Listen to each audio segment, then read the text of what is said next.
2024 के चुनावी चौसर में शह और मात का खेल चरम पर है और राजनीति के पिच पर हर पार्टी हर बीतते पल के साथ अपने दांव बदल रही है।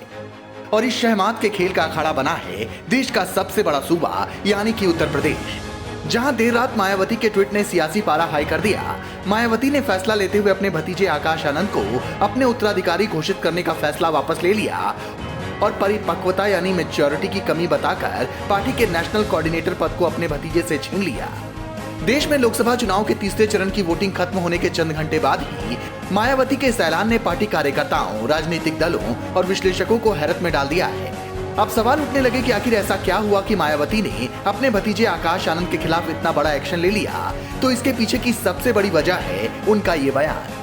साथियों, इन सरकारों ने, भाजपा की सरकार बुलडोजर की सरकार नहीं, यह आतंकवादियों की सरकार है, अपनी आवाम को गुलाम बना कर रखा है। ऐसी सरकार का समय आ गया है अब खत्म होने का।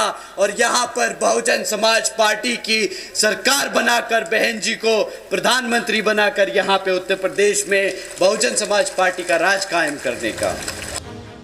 आकाश आनंद अपनी पिछली कुछ चुनावी रैलियों में बेहद आक्रामक अंदाज में दिखे हैं। इन रैलियों में आक्रामक भाषणों की वजह से उनके खिलाफ चुनाव आचार संहिता के उल्लंघन के आरोप में 2 केस दर्ज किए गए थे। 28 अप्रैल को उत्तर प्रदेश में सीतापुर की रैली में उन्होंने योगी आदित्यनाथ की सरकार की तालिबान से तुलना करते हुए उसे आतंकवादियों की सरकार कहा था। इसके अलावा उन्होंने लोगों से कहा था कि वो ऐसी सरकार को जूतों से जवाब दे। इस आक्रामक भाषण पर हुए मुकदमे के बाद ही आकाश आनंद ने 1 मई को औरैया और हमीरपुर की अपनी रैलियां रद्द कर दी थी। आकाश आनंद को हटाए जाने के बाद अखिलेश यादव ने बीएसपी के साथ साथ मायावती पर बड़ा हमला बोला। बहुजन समाज के लोगों से अपील की कि वो बीएसपी को वोट देकर अपना वोट खराब न करें। साथ ही बीएसपी को बीजेपी की बी टीम करार दे दिया। मैं अपने बहुजन समाज के लोगों से कहूंगा, बहुजन समाज पार्टी को वोट देने का मतलब है अपना वोट खराब करना। वो बीजेपी का साथ दे रहे हैं, चाहे सामने से चाहे पीछे से। इसलिए मैं आपके सामने अपील करता हूं कि बहुजन समाज पार्टी को वोट देने का मतलब है अपना वोट खराब करना। मायावती के इस कदम ने कई सवाल खड़े कर दिए हैं। सवाल ये कि क्या मायावती आकाश आनंद को लेकर ओवर प्रोटेक्टिव है? क्या वो नहीं चाहती कि इस समय वो कोई मुश्किल में फंसे? और इससे भी बड़ी बात यह है कि वो इस समय बीजेपी से अपना संबंध नहीं बिगाड़ना चाहती।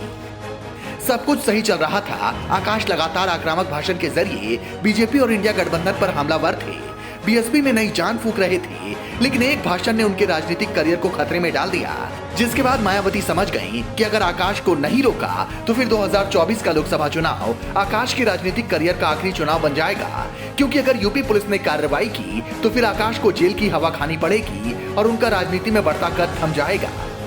मायावती और उनकी पार्टी के लिए ये लोकसभा चुनाव करो या मरो का चुनाव है। 2019 के लोकसभा चुनाव में बीएसपी यूपी में समाजवादी पार्टी के साथ मिलकर लड़ी थी। पार्टी ने 10 सीटें जीती थी, लेकिन इसे सिर्फ 3.67% वोट मिले थे। वहीं 2009 के चुनाव में इसने 21 सीटें जीती, जबकि 2022 के विधानसभा चुनाव में यूपी में वो सिर्फ 1 सीट जीत पाए। चुनाव में इस निराशाजनक प्रदर्शन के बाद बीएसपी ने बीजेपी के खिलाफ अपने सुर नरम कर लिए थे।